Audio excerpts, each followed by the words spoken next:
Hello, pickup owners! Have you ever walked out to your GMC Sierra and thought, I wish this truck had 300 less horsepower, and it was a Subaru? No? Well, Subaru has the truck for you. It's called the BRAT, and here's one. And here's another. Yes, ladies and gentlemen, that's right. I'm reviewing the Subaru BRAT, which was a truck manufactured by Subaru in the late 1970s and 80s.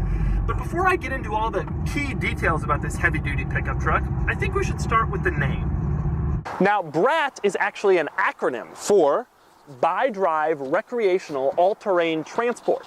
Bi-Drive being what Subaru used to call all-wheel drive. But wait a second, Bi-Drive All-Terrain Transport? That doesn't spell brat, that spells bedrat. Before we get started with the bedrat, let's explain exactly what it is. In the 70s, the pickup market was hot. Chevy, Mazda, Nissan, Toyota, they all had trucks. And Subaru wanted a truck too. The problem is, Subaru didn't quite have as much money as those companies on account of the fact that just a few years earlier, they were selling a microcar the size of a refrigerator. So what Subaru did was they took the rear end off an existing station wagon and voila, pickup truck. Only there was a problem. At the time and still today, there was a tariff on imported pickup trucks known as the chicken tax. To get around the tariff, Subaru installed seats in the bed facing backwards. In the eyes of the tax man, this transformed the BRAT from a pickup truck to a nice family vehicle, and it meant Subaru didn't have to pay the tax. Now, I was going to give a review of these back seats, but unfortunately I can't. That's because the owner of this particular BRAT, in order to get insurance, had to sign an affidavit with his insurance company promising that no one would ever ride in the BRAT's death trap back seats. So instead, I'm going to show you a few things that I find a bit odd about the BRAT. Like the air conditioning vent that inexplicably stretches across the entire passenger side of the dashboard. And the side step that provides easy access to the bed. And the pistol grips on the rear seats, which makes them look like ejector seats. And let's be honest, if you rolled over, they were.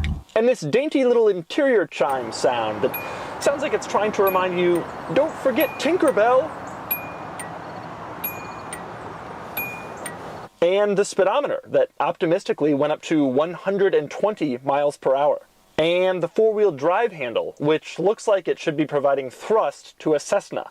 And the T-tops, which can increase the front seat occupant's danger to almost the same level as the rear seat's occupant's danger. And then there's the general look, which says, I'm a pickup too, I swear. Now let's talk engine. Like all manly pickups, the early BRAT was powered by a 1.6-liter four-cylinder that made roughly 67 horsepower. Of course, Subaru quickly realized how underpowered this engine would make the BRAT and fitted later models with a far more advanced 1.8-liter four-cylinder that made about 80 horsepower. The BRAT's engines were so small that there was enough room left in the engine bay for Subaru to mount the truck's spare tire.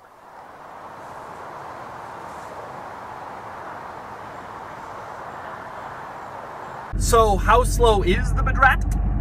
Here it is under full acceleration. Here goes. Woo! Woo!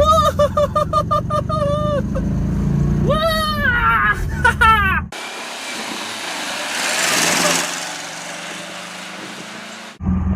30, that's 30. But despite how slow it was, I had a lot of fun driving the BRAT. The shifter is surprisingly slick.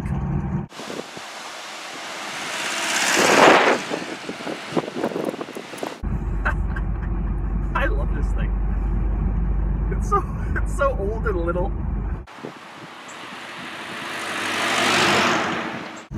What a great car. Just cruising along in my Subaru. Got my friends in the back. Oh look, another BRAT. What are the odds? After I finished having my fun with the BRAT, it was time to give it back. But in the end, I love the BRAT because it's just one of those unusual cars that you'll never see again in the wake of family this and safety that and crossover this and three-row that. Although actually, Subaru made a newer version of the BRAT in the mid-2000s when they chopped the back off the Outback, turned it into a pickup, and called it the Baja. And that just proves that Subaru is one crazy group of mother. Eeny, meeny, miny, mo, catch a tiger by his toe. Iffy, haw.